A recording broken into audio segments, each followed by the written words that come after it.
여러분 지금 받으신 프린트에 보시면 빈칸이 있습니다. 밑줄 되어 있는 빈칸들이 있거든요. 빈 공간. 여러분 PPT를 보시면서 제가 이제 밑줄을 쳐놨어요. PPT에도. 그랬으니까 여러분 좀 쉽게 찾으실 수 있을 거예요. 쉽게 찾아보시면서 이렇게 답을 다 하시다 보면요, 금방 그 고린도전서에 대한 어떤 배경이나 전체적인 큰 그림들이 좀 그려지실 거라 생각됩니다. 다들 필기도구 다들 다 준비되셨죠? 예. 우리 성범이 이따가 제가 말씀드릴 때 지도 한번 띄워주시고요. 예. 자, 그러면 바로 우리 고린도전서로 들어가도록 하겠습니다. 네. 몸된 교회 입법자 되시는 그리스도라고 부제를 정해봤는데요. 이렇게 그렇게 중요한 게 아니니까요. 이거는요. 네, 넘어가도록 하겠습니다. 왜 안 되지? 자, 왜 안 멀어서 안 되나? 이게 안 잡히나요?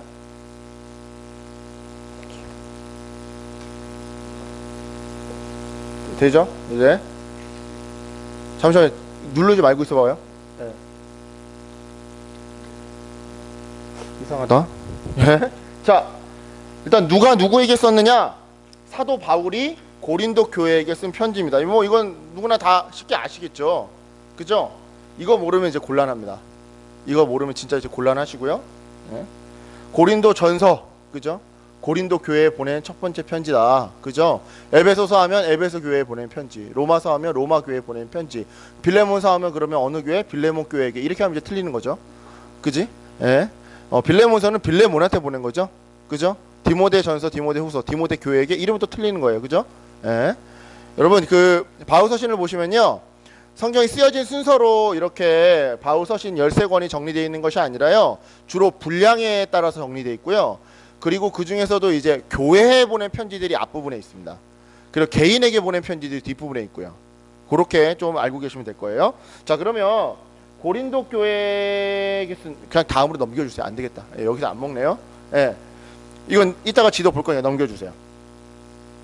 그냥 넘겨주시고, 예, 눌러주세요. 자, 고린도 교회에 대한 좀 설명을 좀 한번 해보겠습니다. 로마 본토와 소아시아, 터키 사이에 두 개의 항구를 끼고 있는 도시인데요. 그래서 당연히 뭐가 발달했겠어요? 그 빈칸에 무역이 굉장히 발달한 도시입니다. 그리고 두 번째로 그리스 본토와 펠로폰네소스 반도, 아가야 지방인데요. 제가 이제 바로 지도를 좀 이따 보여드릴게요. 남북으로 연결하는 도로가 지나가는 도시예요. 그래서 상업이 굉장히 발달해 있습니다. 자, 그리고 3번 아가야 지방이라는 곳의 수도이기 때문에요, 행정과 정치가 굉장히 발달해 있던 당시에는 그랬던 도시였고요. 네 번째, 동양과 서양, 남방과 북방이 교차하는 지점이 있기 때문에 갖가지 종교와 사상의 전시장이었습니다. 이게 무슨 말이냐? 갖가지 종교와 사상의 전시장. 이게 그러니까 굉장히 고린도 교회는요, 위치가 굉장히 중요해요. 위치를 먼저 이해하셔야 되는데, 잠깐 지도를 좀 띄워 주시겠어요? 네, 지도를 잠깐 좀 띄워주세요. 네. 크게 해주세요. 예. 어차피 여기서 제가 안 먹네요. 예. 거기도 그냥 해주세요. 예. 크게 해주세요. 자, 여러분 보시면, 자, 여기가 지금 그리스고요. 이게 흑색 맞춰서. 자, 여기가 이탈리아예요. 이탈리아고요. 여기가 터키입니다. 조금 위에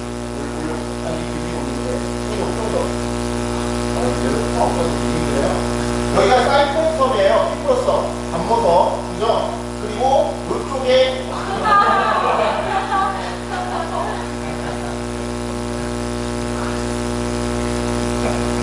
자, 여기 이스라엘 보이시죠? 그죠? 이스라엘이고요. 이렇게 해서 여기 터키고요. 여기가 그리스고요. 여기가 지금 구석발, 장원발, 이게 지금 이탈리아예요. 그러니까요, 고린도가 지금 아테네 밑에 여기 있거든요. 소유자에 좀 확대해 줄게요. 아니면 확대하지 말아요. 자, 그런데 이탈리아와 이 터키를 잇는 가운데 있어요. 그죠? 그러면 우리가요, 여기 이스탄불을 기점으로 여기를 동양이라고 하고, 이스탄불을 기점으로 왼쪽을 서양이라고 하거든요. 그러니까 동서양이 만나는 접점에 있고요. 그 다음에 보시면 알겠지만 여기가 성경에서 마게도니아예요. 그리고 성경에서 여기가 아가야 지방이에요. 아가야 지방. 그러면 일단 지도로 확대해 보시면 알겠지만 여기가요, 끊어져 있는 게 아니라 육지가 연결되어 있어요. 그러니까 어떻게 된 거예요? 그리스 북쪽과 남쪽의 교통로에 딱 병목 지점에 있는 거예요. 여기를 좀 더 확대해 보세요. 조금만, 살짝만. 네, 조금 안 보여주시고. 네.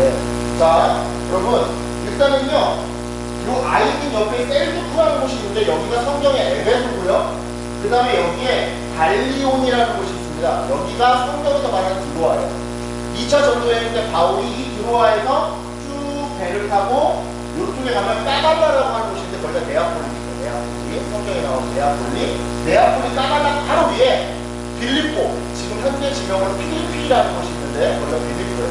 거기를 들렸다가 이렇게 암비볼리, 여기 암비볼리랑 이쪽에 암비볼리랑 여기 아볼로니아를 들려서 이 데살로니가 현재 지명명으로는 테살로니키에 있는 이곳을 가요. 여기서 쭉 가다 보면 이쪽에 베레아가 있어요. 이쪽에 베레아가 있습니다. 이 베레아에서 데살로니가로부터 쫓아온 사람들로 인해서 아테네를 공항합니다. 100km 가서 어디로 갑니까? 여기가 아테네예요.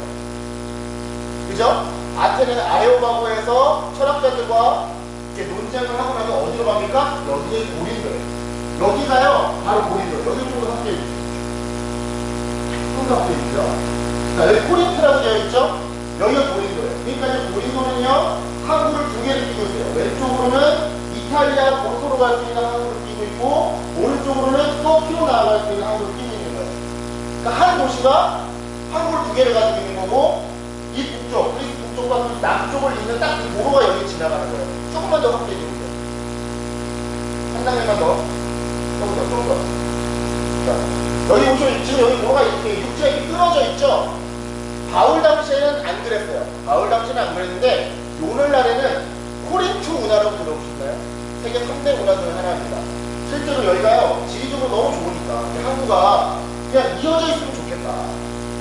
돌아서 가는 게 아니라, 터키로 갈 때 돌아서 가는 게 아니라, 여기를 가로질러 갔으면 좋겠다 그래가지고, 여기 온단을 탔습니다. 그 정도로, 뭘 얘기하고 있어서 지금 자꾸 지도를 보여드리는 거냐면, 아까 전에 말씀드렸죠? 동서양이 만나고, 그리스 북과 그리스 남이 만나는 곳에 있다.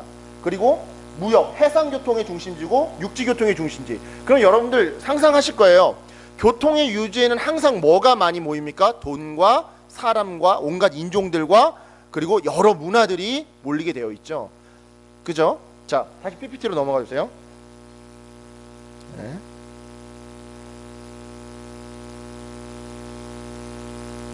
그걸 끄고요. 네. 자, 다음으로 넘겨주세요. 눌러주세요.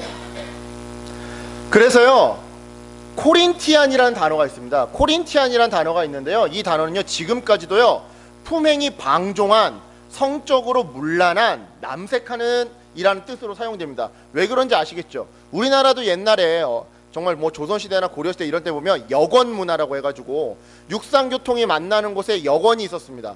그러면 항상 거기에 뭐가 있어요? 주막이 있었고, 그리고 좀 술 먹고 좀 이게 안 좋은 곳들, 그런 것들이 모여있던 것처럼 굉장히 항구를 두 개는 껴고 있고 교통의 중심지고 온갖 문화와 사상과 또 행정, 아가야 지방의 수도라고 그랬잖아요. 그러다 보니까요, 굉장히 문란했던 거죠.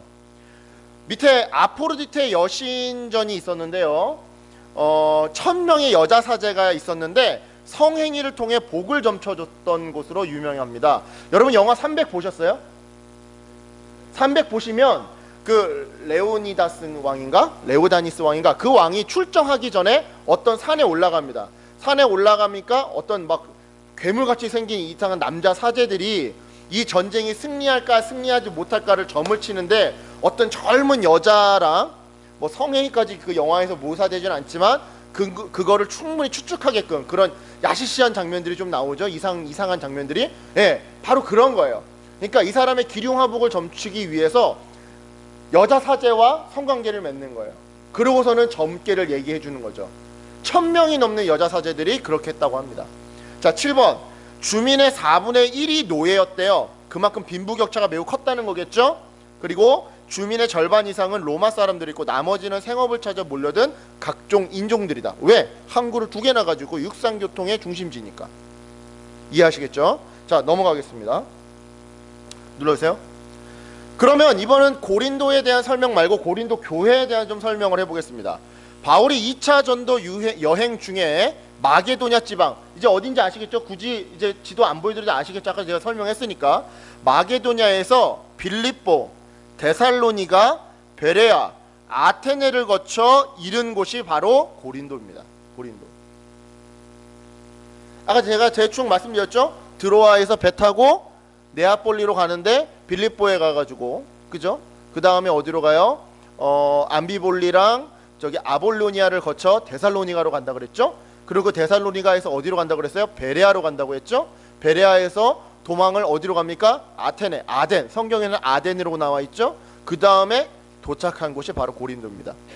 두 번째, 바울은 약 1년 반 동안 고린도에 머물면서요 선교 활동을 하는데 여기서 누구를 만나느냐? 브리스길라와 아굴라 부부를 만납니다. 저는 개인적으로 여기서 이 브리스길라와 아굴라 부부를 만났기 때문에 나중에 로마서까지 바울이 쓸 수 있었다라고 저는 생각합니다. 여기서 브리스길라와 아굴라 부부를 만나지 못했다면요, 바울은요 로마 교회에 대해서 잘 알지도 못했을 뿐더러 자기의 다음 선교 기점으로 삼으려고 하는 그런 꿈도 안 꿨을 거예요. 뭐 여기까지 얘기하면 이게 지금 무슨 말이냐 좀 이해가 안 되실 텐데, 여기까지 이야기하면 너무 이야기가 길어지니까요 나중에 궁금하시면 따로 저한테 물어봐 주시면 되겠습니다. 3번, 여러분 성경 그 사도행전 18장을 읽어보시면 아시겠지만요, 고린도 교회에서, 고린도 지방에서 일단 바울은요 회당에 찾아가서 유대인들에게 먼저 복음을 전합니다. 하지만 그들이 받아들이지 않자 누구에게? 이방인에게 복음을 전했어요. 그 얘기는 뭐냐? 고린도 교회는 소수의 유대인들밖에 없고 대다수 다 이방인들이라는 거예요. 네. 자, 넘어가 주세요. 넘겨주세요. 자, 네 번째로, 다양한 인종들이 모이는 곳이었기 때문에 고린도라고 하는 도시가 바울과 같은 외래객이 따돌림을 받지 않으면서 장기간 사역하기에 굉장히 용이했던 곳이었습니다. 그렇기 때문에 고린도 교회가 그렇게 어느 정도 규모적으로 좀 커지지 않았었나. 여러분 고린도 전서를 읽어보시는 분들은 알겠지만요, 나중에도 나오겠지만 한 따로따로 그냥 낱개로 세웠을 때 한 11가지 문제점이 생겨요. 그걸 생각해 보세요. 교회 사이즈가 크니까 그만큼 많은 문제들이 있겠죠. 교회 사이즈가 그렇게 크지 않다면요 한두 가지 문제만 있고 끝냈을 거예요.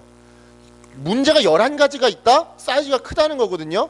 그러면 어떻게 클 수 있었을까? 바울이 그만큼 오랫동안 사역을 했으니까 교회의 규모가 크겠죠. 그죠? 그러면 그가 어떻게 오래 사역할 수 있었을까? 고린도라는 곳 자체가 인종시장이기 때문에 바울과 같은 외래객이 쉽게 흡수할 수 있는 곳이었다 이 말이었던 거죠. 무슨 말인지 이해 가시죠? 이해 가시죠? 여러분 분위기가 왜 그러세요? 열심히 하고 있죠? 자, 5번, 2년마다 열리는 이스미아 경기. 이 이스미아 경기가 뭐냐면요, 오늘날로 얘기하자면 올림픽이에요. 올림픽이랑 좀 비슷한 거예요. 완전 똑같은 건 아닌데 좀 비슷한 거예요. 이게 고린도시에서 2년마다 개최됐습니다. 이스미아 경기가요. 관람객과 그 이스미아 경기의 관람객과 치유의 신인 에스쿨라피우스. 여러분 에스쿨라피우스 신의 상징이 뭔지 아세요? 실제로 여러분들은 이 신의 그 뭐라고 해야 될까요? 상징을요 굉장히 빈번히 봅니다. 어디서 빈번히 보냐면요, 여러분 앰뷸런스 있죠? 구급차 있죠? 그죠? 병원 앰뷸런스 보면 어떤 마크 있어요? 뱀이 또아리 크고 이렇게 서로 마주보고 있는 거 있죠? 그게 의료의 신, 치료의 신인 에스쿨라피우스의 상징이에요. 그 신전이 고린도에 있었습니다. 제가 전에 말씀드렸죠? 온갖 종교와 사상의 집결지라고요. 그러니까요 뭡니까? 아프로디테 여신전도 있었고 비너스 여신전도 있었고 에스쿨라피우스 여신전, 아니 여신은 아니지, 에스쿨라피우스 신전도 있었던 거예요. 네. 방문객이 많았기에 고린도는 바울의 무슨 짓는 직업에 유리했다? 천막 짓는 직업에 유리했다. 자, 넘어가겠습니다. 지금 2차 선교여행이 나왔는데요, 뭐 아까 전에 보셨다 지나갔습니다. 일단 넘겨주세요. 네. 아, 죄송합니다. 다시 앞으로 좀 넘겨주세요. 네. 자, 다시 한번 좀 짚고 나가겠습니다. 여기가 드로아예요. 드로아에서 네아폴리 항으로 들어가서요, 빌립보 갔다가요, 그 다음에 데살로니가로 갑니다. 베레아로 갔다가 아테네로 가서 고린도에 사역을 하고요. 이따가 나올 걸 미리 말씀드리는 거예요. 화장실에서 에베소로 향해져 있죠. 여기서 이 고린도에서 1년 반 정도 사역을 한 다음에 브리스길라와 아굴라 부부를 데리고 에베소로 돌아갑니다. 에베소로 가서 브리스길라와 아굴라 부부는 에베소에 정착시키고 자기는 배를 타고 다시 가이사라로 갑니다. 가이사라로 갔다가 가이사라로 올라갔는지 안 올라갔는지 모르겠어요. 분명히 올라갔을 것 같은데 아무튼 다시 안디옥, 그 그의 파송교회이자 선교 본부였던 안디옥으로 돌아가면서 2차 선교행이 마무리되는 거거든요. 이따가 나올 내용 제가 잠깐 말씀드린 거예요. 넘겨주세요. 네, 눌러주세요. 계속해서 고린도 교회에 대해 설명해 보겠습니다. 하층민에서 중류층이 대다수였던 교회였고요. 지혜 있는 사람과 유능한 사람도 일부 있었던 것으로 보입니다. 이방계 성도들이 대다수를 차지했고요. 유대인 성도들도 소수는 있었던 것 같아요. 그리고 상당수의 노예가 있었고요. 그 교회 구성원 중에 대다수의 가난한 사람과 일부 부유한 사람들이 있었습니다. 그러니까 여러분 지금요 이런 거예요. 고린도전서를 보시면요. 한마디로 우리말로 해볼게요. 좀 있으면 우리 추석 있죠? 그러면 아직도 제사 지내는 집안이 있을 거예요. 그러면요 제사상에 올라간 음식 먹어도 되느냐 마느냐. 자, 이방인들에게 이거는 별로 그렇게 논란의 거리가 안 될 수도 있어요. 그냥 우리 어렸을 때부터 먹어왔으니까. 물론 열심으로 또 믿는 사람은 어떻게 될지 모르겠지만, 그런데 유대인 출신 크리스천들에게 이거는 굉장히 중요한 문제일 수 있거든요. 그러니까 유대인 출신들이 소수는 있었다라는 거예요. 그리고 고린도전서 우리 저번 주에 함께 통독해봤지만 성만찬에 대한 문제가 또 있었었죠. 왜 그랬을까요? 빈부격차가 그 밑에 깔려 있어요. 그 성만찬 문제는요. 예, 가난한 사람과 대다수의 일부 부유한 사람, 그것들로 인한 성만찬의 문제. 예, 넘겨주세요. 예, 넘겨주세요. 계속 눌러주세요. 예, 자, 바울의 고린도 사역 말기 아가야주의 총독으로 새로 부임한 갈리오 앞에 바울이 고린도의 유대인들에게 고발당했다가 무죄 방면되는 사건이 사도행전 18장 12절 17절에 등장합니다.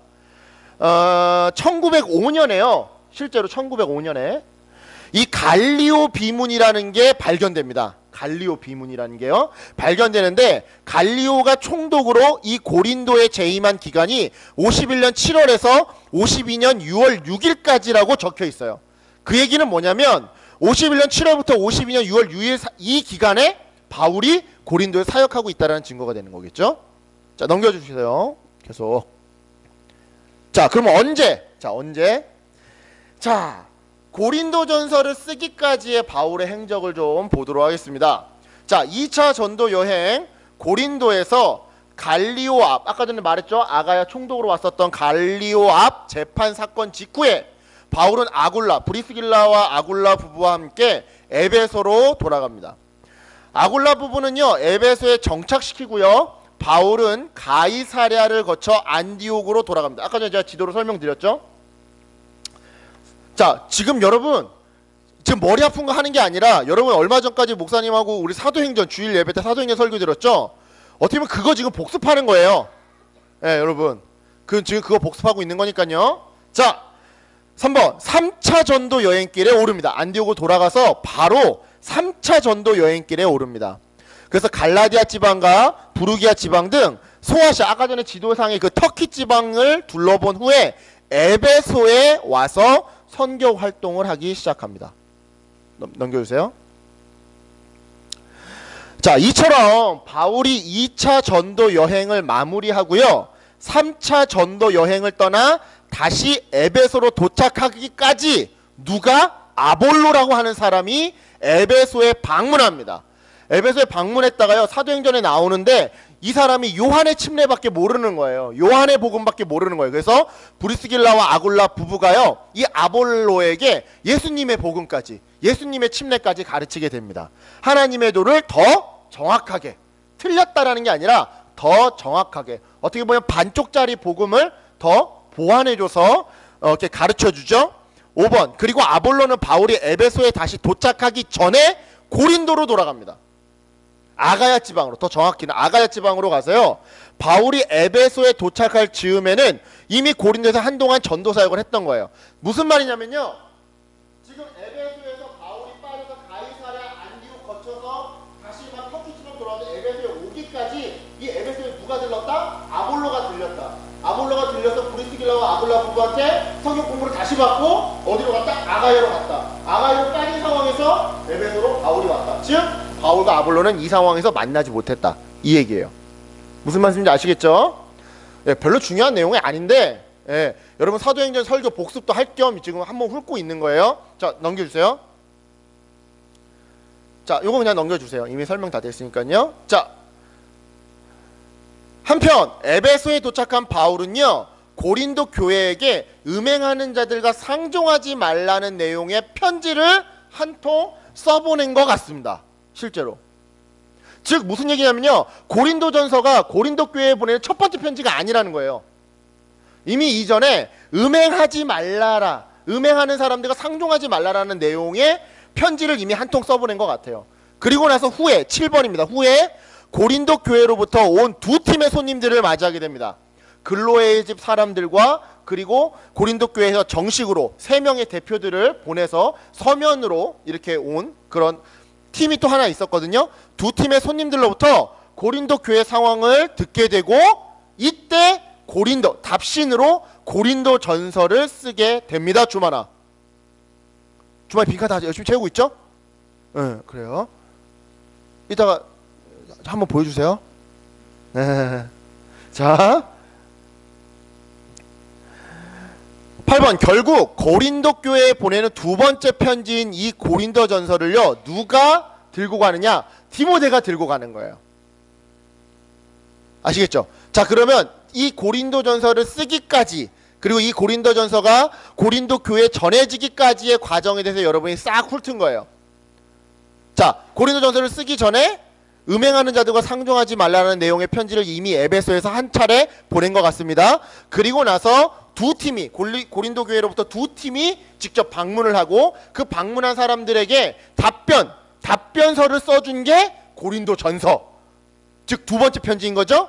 이걸 누가 들고 갔다? 디모데가 들고 갔다. 그리고 이때 당시는 아볼로가 이미 고린도에서 돌아와 에베소에 있던 상황이었다. 무슨 말인지 아시겠죠? 아시겠죠? 그러니까 여러분 고린도에서 앞부분 보세요. 뭐 누구는 아볼로파다 막 이런 얘기 나오잖아요. 그 얘기가 왜 나오는지 알겠어요? 이해하시겠어요? 왜 나왔겠어요? 고린도 교회는 누가 개척했어요? 바울이 개척했잖아요. 그런데 나중에 에베소로 돌아오고 안디옥에 거쳐서 다시 에베소 돌아오기까지 아볼로가 바울과 안 만난 상황에서 에베소에서 브리스길 아굴라한테 복음을 배우고 고린도로 가 있었잖아요. 그러니까 이 고린도 교회는 1차적으로 바울에게 배웠고, 그 다음한테 누구에게 배운 거예요? 아볼로한테 배웠던 거예요. 그러니까 고린도전서 앞부분에 뭐 우리는 아볼로파다, 우리는 바울파다 막 이런 게 생기는 거죠. 이해하시겠습니까? 그러니까 별로 중요하지 않을 것 같은데 이 고린도전서 내용을 이해하는데 다 도움이 되고 있는 내용들이에요. 지금 이것들이. 자, 넘겨주세요. 자, 결론적으로요, 53년경 사도 바울이 바울의 3차 전도 여행 중에 이 고린도전서를 쓰게 됩니다. 자, 어디서 썼느냐? 다들 아시겠죠? 에베소에서 썼겠죠? 특별히 에베소는요, 3차 전도 여행의 선교 전초기지로서 바울은 이곳에서 약 3년 동안 머무르며 마게도냐와 소아시아 지방의 사역을 진행한 것으로 보인다. 무슨 말이냐면요, 이 마지막에 마게도냐와 소아시아 지방의 사역을 진행한 것으로 보인다라는 이 행간에 들어가 있는 의미가 뭐냐면, 에베소에서 3년 동안 있으면서 계속 왔다 갔다 한 것 같다 이 말이에요. 무슨 말씀인지 아시겠죠? 그러니까 에베소에다 전초기지, 그러니까 후방기지는 어디? 안디옥. 후방기지, 화성교회는 안디옥. 전방기지는 어디? 에베소. 에베소에다 전방기지를 세워놓고 필요에 따라 마게도냐도 아가야도 왔다 갔다 했다라는 거예요. 3년 동안. 이해하시겠죠? 무슨 말씀인지? 네. 자, 넘겨주세요. 자, 왜 썼느냐? 아까 두 팀이 방문했다 그랬죠? 첫 번째 팀이 위에 거예요. 고린도 교회에 다니고 있는 글로에라는 사람이 있는데, 이 사람이 좀 하인들도 데리고 있었던 그런 사람이었나 봐요. 그 글로에라는 사람이 자신들의 하인들을 보냅니다. 그래서 바울에게 보냅니다. 에베소에 있는 바울에게. 그래서 고린도 교회의 문제를요, 바울에게 전하게 돼요. 그래서 그 글로에 집 사람들이 와서 얘기한 그 내용에 대한 답신을 적은 게 1장과 6장의 주된 내용이 되는 거예요. 이해하시겠습니까? 자, 우리 졸리니까 성경책 한번 펴보겠습니다. 1장 고린도전서 1장 11절. 자, 1장 11절. 고린도전서 1장 11절. 자, 고린도전서 1장 11절. 자, 함께 읽겠습니다. 고린도전서 1장 11절입니다. 시작. 내 형제들아, 글로의 지편으로 너희에 대한 말이 내게 들리니 곧 너희 가운데 분쟁이 있다는 것이라. 아멘. 이 글로의 집 사람들이 전해준 소식을 가지고 거기에 대한 답변으로서 1장부터 6장을 기술합니다. 그러면 아까 두 팀 중에 나머지 한 팀은 뭐예요? 고린도 교회가 스데바나라고 하는 사람, 보드나루라고 하는 사람, 아가이고라고 하는 이 세 명의 사람 손에 서면 질문서를 작성합니다. 바울이요, 지금 우리에게 이런 문제가 있는데 어떻게 됩니까? 이런 문제가 있는데 어떻게 됩니까? 라고 서면으로 들려보냅니다. 그 질문에 답해주는 내용이 7장부터 15장에 이 바탕이 되는 거예요. 자, 우리 16장 17절 한번 읽어볼까요? 16장 17절이 아닐 텐데. 아, 맞다. 16장 17절. 네. 자, 우리 고린도전서 16장 17절. 고린도전서 16장 17절. 고린도전서 16장 17절입니다. 함께 읽겠습니다. 시작. 스데바나와 보드나도와 아가이고가 온 것을 기뻐하노니 그들이 너희의 부족한 것을 채웠습니다. 아멘. 네. 자, 넘겨주세요. 왜? 계속 보겠습니다. 자, 왜 썼느냐? 당시 고린도 교회 상황이 어땠길래 두 팀이나 와서 고린도 교회 상황을 얘기했겠느냐? 자, 첫 번째, 바울이 고린도를 떠난 이후 교회 안에 다원화된 주변 문화가 침투해 옴으로써 갖가지 문제가 발생했습니다. 아까 저도 말씀드렸지만요, 동서와 남북을 연결하는 그 가운데 있는 도시예요. 정치, 종교, 문화, 온갖 인종들의 집합 곳입니다. 그죠? 집합하는 곳이에요. 그러니까요, 여러 가지 다원화된 문화, 음란한 문화, 여러 가지 그런 것들이 교회 안에 침투해 들어왔던 것이죠. 2번, 제가 읽어보겠습니다. 어떤 문제들이 있었는지, 파당 문제, 성도덕 문제, 뭐 소송 문제, 결혼 이혼 문제, 부부 사이의 성생활 문제, 우상 제사상에 올라갔던 음식 먹는 문제, 성만찬 오역 문제, 열광주의자 문제, 방언 문제, 예배 질서 문제, 부활 문제 등등등. 넘겨주세요. 11가지 문제가 있었기 때문에 이 문제를 해결하기 위해서 고린도전서를 썼어요. 그러면 고린도전서 무엇 썼느냐? 이 11가지 문제에 대해서 다룹니다. 11가지 문제 다루는데요. 1번 교회 내 분파 문제, 2번 근친상간 문제, 3번 성도 간의 법정 소송 문제, 4번 일반적인 음행 문제. 여기까지가, 즉 6장까지, 요 4번 문제까지가요, 근로의 집 사람들에게 전해드릴 소식에 대한 응답이에요. 이해하시겠죠? 그죠? 정리되시죠, 머릿속에? 그 다음에 5번 결혼과 독신에 관하여. 여러분 청년들이 많은데 독신 고려하고 있는 청년들이 있는 걸로 알고 있는데, 네. 아무튼 여러분 여기를 잘 읽으셔야 돼요. 몇몇 구절만 잘못 읽었다가는 독신의 은사가 있다라고 이상한 말씀을 하실 수 있는데. 자, 아무튼 자 6번 우상에게 바친 음식에 관하여. 자, 아까 전에 말씀드렸지만 좀 있으면 추석입니다. 그죠? 제사상에 올라간 음식 이거 먹어야 되느냐 말아야 되느냐. 그죠? 7번 머리에 쓰는 것에 관하여. 이게 예배 질서에 관련된 거예요. 이건 나중에 뭐 보지 마시고 성경 보시면. 8번 성만찬에 관하여. 성만찬 문제 밑바닥에는 제가 뭐가 있다 그랬었어요? 저기 뭐야, 가난한 자들과 부유한 자들의 좀 문제들이 밑바탕에 좀 어느 정도 깔려 있는 문제예요. 그 문제는. 9번 성령의 은사들에 관하여. 이것도 예배 질서랑 어느 정도 좀 상관관계가 있습니다. 10번 부활에 관하여. 11번 헌금에 대하여. 특별히 예루살렘 교회가 굉장히 가난했어요. 글라우디오 황제 때 예루살렘 지역이 대기근에 빠져가지고 가난했었는데 이 사람들을 도와주는 구제 헌금에 관련된 내용입니다. 이렇게 5번부터 11번까지, 즉 7장부터 16장까지가 고린도 교회 대표들, 그 3명의 대표, 이름도 외우기 어려웠던 그 3명의 대표, 그 3명의 대표들에게 전해받은, 서면 질문받은 그 질문에 대한 응답으로 쓰여져 있는 겁니다. 이 내용들을 썼어요. 다음 넘겨주세요. 자, 이거는 어차피 여러분 맨 뒷페이지에 있어요. 여러분 잠깐만, 맨 뒷페이지 한번 보시겠어요? 예, 맨 뒷페이지 5쪽이에요. 5쪽 보시면요, 고린도전서의 구조와 내용에 대해 있습니다. 이거는 아마 제가 봤을 제 생각에 제 순서가 끝나고 다음 순서 때 여러분이 좀 유용하게 활용하실 수도 있고, 아니면 앞으로 여러분이 고린도전서를 읽을 때도, 그러니까 아까 전에요 11가지 문제들을요 좀 어느 정도 카테고리화 좀 시켜본 거예요. 무슨 말씀인지 아시겠죠? 11가지 문제를요 좀 그룹 지어봤어요. 그래야 여러분들이 맥락과 흐름을 좀 파악할 수 있거든요. 그러니까 여기는 지금 제가 잘라놓은 거예요. 이것까지 하면 시간이 너무 오래 걸리기 때문에 지금 이렇게 한 거고, 그냥 여러분에게는 한 장의 프린트로 나눠드렸습니다. 이거는 나중에 여러분이 한번 참고해 보세요. 아시겠죠? 이렇게 보시면 훨씬 더 11가지의 문제들이 따로따로 돌아다니는 게 아니라 어떤 큰 틀에서 엮어지고 맥락들과 흐름들이 이해가 될 겁니다. 아시겠죠? 예? 자, 넘겨주세요. 자, 넘겨주시고요. 사도행전의 구조와 내용은 넘겨주세요. 자, 그러면 이 11가지나 되는 문제들을 과연 어떤 방식으로 이 사도 바울이 정리하고 있느냐로 바로 넘어가도록 하겠습니다. 자, 맞죠? 자, 어떻게 할 차례 맞죠? 모든 문제들을요, 앞과 뒤에서 하나의 신학으로 묶어냄으로써 모든 문제들의 해결 원칙을 제시하는데요. 그 하나의 신학이 바로 바울의 종말론입니다. 종말론이에요. 자, 넘겨주세요.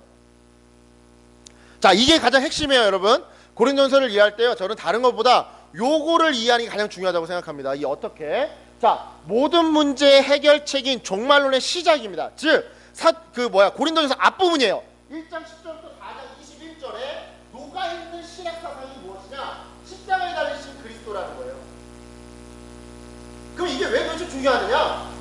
도대체 왜 그 11가지 문제들을 해결함에 있어서 왜 십자가에 달리신 그리스도를 먼저 밑바닥에 깔고 들어가느냐? 바울이, 자, 여기 성경 구절을 한번 찾아보시면 되시고요. 십자가 사건은 이 세상에 대한 심판이며 세상의 가치 질서의 전복을 뜻한다. 십자가 앞에서는 지식이나 지혜나 능력이나 권력이나 신분이나 재산이나 어떤 당파 싸움이나 모든 것들이 무익하다. 즉, 우리 모두를 겸손하게 한다라는 거예요. 그러니까 문제에 각계전투 들어가기 전에 바울은요, 일단 원칙을 먼저 얘기하는 거예요. 십자가에 달린 그리스도 외에는 우리가 자랑할 것이 없다. 어떤 당파 문제고 무슨 어떤 문제든 간에 우리는 십자가에 달린 그리스도 앞에 겸손하게 납작 엎드려야 되는 존재다를 먼저 밑바닥에 깔고 간다 이 말이에요. 넘겨주세요. 십자가 앞에서는요, 모든 어떤 우월의식, 배타주의, 공로주의, 율법주의도 다 침묵해야 한다라는 거예요.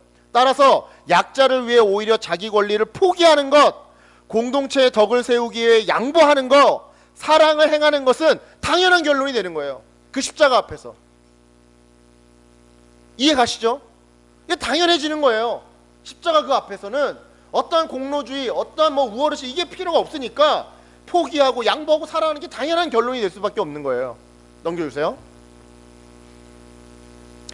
모든 문제 해결책인 종말론의 끝, 즉 이 고린도전서의 뒷부분이 15장 1절부터 58절에서 곧 재림하실 그리스도를 강조합니다. 물론 부활 문제에 대한 답변이기도 하지만요, 그 밑바탕에는 뭐가 깔려 있느냐? 재림하실 그리스도에 대한 내용들이 깔려 있다 이 말이에요. 구절들이 나와 있는데요, 보시면 아시겠지만요, 이 재림하신 그리스도에 대한 내용은요, 뒷부분에만 있는 게 아니라 앞부분부터 계속 중간중간에 계속 등장해요. 그러니까 고린도전서를 관통하고 있는 핵심이 뭐다? 재림하신 그리스도라는 거예요. 네? 2번, 재림하신 그리스도를 대망한다라는 것은요, 뭐가 아직 이루어지지 않은 거예요? 구원이 아직 완성되지 않은 거예요. 여러분, 이 개념이 굉장히 중요해요. 우리는 이미 구원 받았어요. 하지만 아직 우리는 완성하지 못했어요. 무슨 말이냐? 그럼 전사님, 내가 지금 죽으면 지옥 간다는 얘기예요? 아니에요. 여러분, 죽으면 예수 그리스도를 정말 진실되게 믿고 있다고 한다면 여러분 지금 죽어서 천국 갈 거예요. 그런 차원의 문제를 얘기하는 게 아니라 이 땅에서 여러분이 예수 그리스도를 믿음으로 하나님의 그 구원의 경륜 안에 들어왔다라는 거예요. 그런데 아직 내 삶이 예수 그리스도를 온전히 닮아가지 않았어요. 아직 내 삶에 쓴뿌리들이 있어요. 습관적인 죄악들이 있어요. 아직 내 삶에 성화가 덜 됐어요. 뿐만 아니라 나를 둘러싼 내 가정이나 이 세상이요, 아직 정의롭고 공의롭고 사랑이 넘치는 정말 태초의 그 모습을 회복하지 못했어요. 구원이 완성되지 않았다는 거예요. 이런 의미에서. 이해하시겠습니까? 이해하시겠죠? 네. 재림하실 그리스도를 대망한다는 것은 구원이 아직 완성이 이르지 못했다는 것을 전제한다. 넘겨주세요.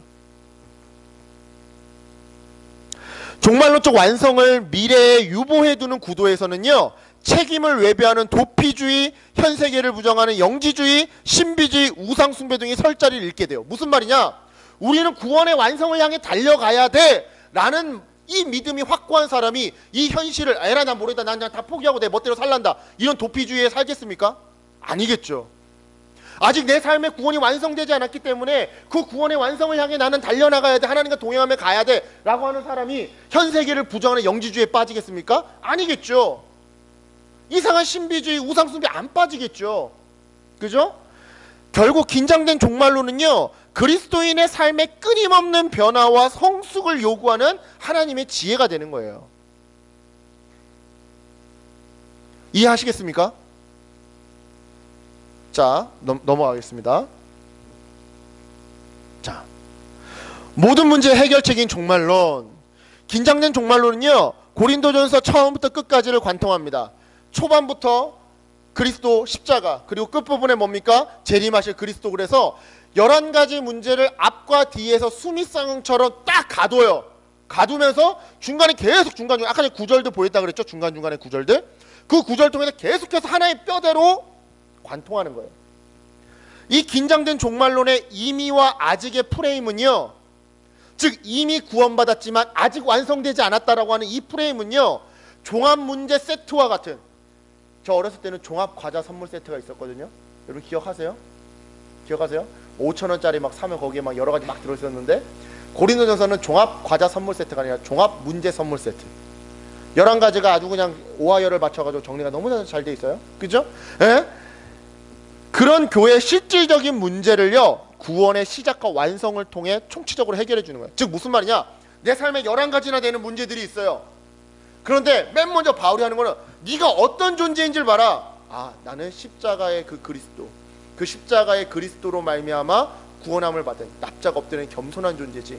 그리고 나서 나중에는 뭐 하는 거야? 네가 뭐를 바라보며 달려가야 하는지 생각해봐라. 아, 내가 재림하실 그리스도를 바라보며 달려가야지. 이 앞뒤의 문제, 이 앞뒤의 이 신학을 가지고 11가지 문제를 딱 감싸고서는 이걸 녹여내는 거예요. 이해하시겠습니까? 여러분 이해 가세요?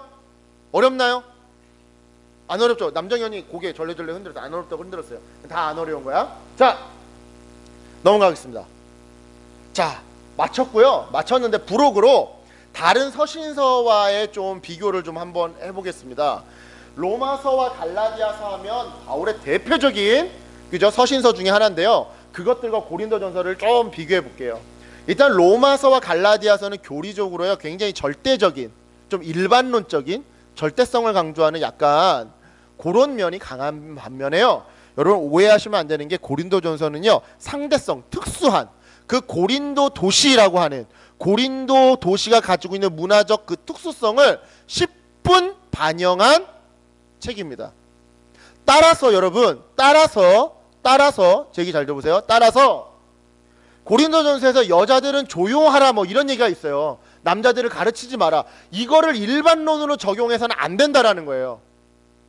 오히려 에베소서나 골로새서는 뭐라고 해요? 남자와 여자가 서로 피차 복종하라고 얘기를 하죠. 그게 일반론에 더 가까워요.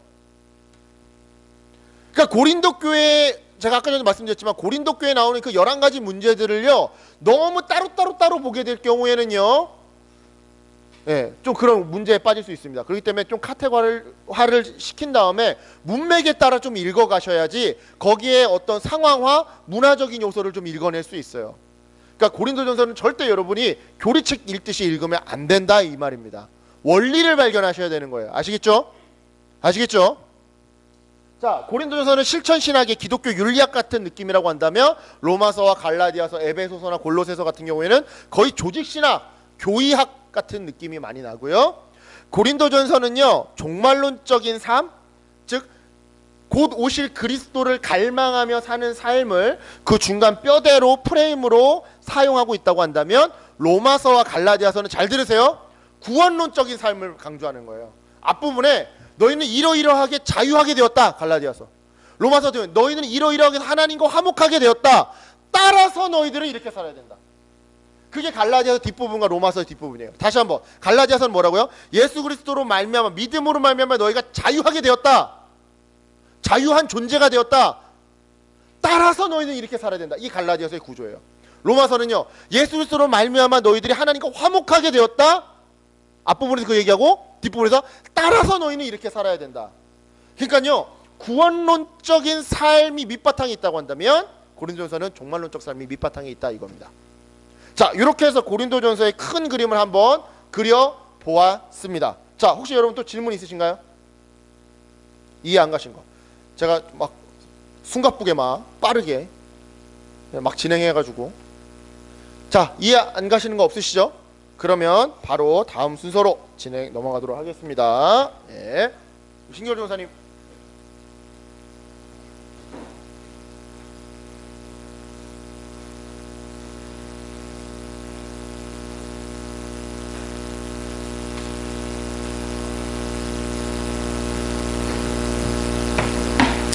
네, 여러분 잘 들으셨죠? 잘 들으셨어요? 이 전사님 나름 노력을 엄청 하신 것 같아요. 제 시간을 끝내기 위해 빠른 말과 정리하신 것 같은데, 나눠주신 자료들이 이제 개관이라고 하면요, 이제 우리가 이번부터 하게 될 순서는요, 대충 짐작하셨겠지만 우리가 좀 조를 나눠서 실제로 고린도전서의 부분을 좀 읽어보면서 아까도 얘기했던 고린도 교회에 나타났던 문제들이 무엇인지 좀 정리해보는 시간을 좀 가질 겁니다.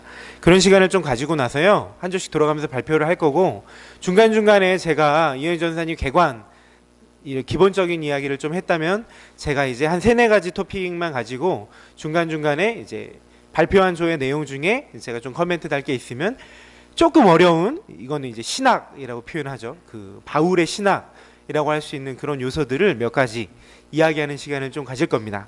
조를 제가 뒤에서 짜봤는데요, 왜 조를 그렇게 짰는지 불만을 가지시지 않게, 아무 생각 없이 짰으니까 여러분 걱정하지 마시고요. 유일하게 고려한 거는 연령대만 좀 고려했습니다. 여러분 그랬을 뿐이지 남녀 비율과 연령대, 난 쟤랑 사이가 안 좋은데 왜 묶었어, 이런 얘기 하지 마세요. 조를 발표해 드릴 테니까요, 지금부터 흩어져서 앉으셔서 이 전사님은 좀 미리 준비물 준비해 주시겠어요? 그렇게 하는 걸로 우리 한번 해보겠습니다. 일단 준비물을 다 나눠 가지면 제가 다시 한번 설명을 드리겠습니다. 일단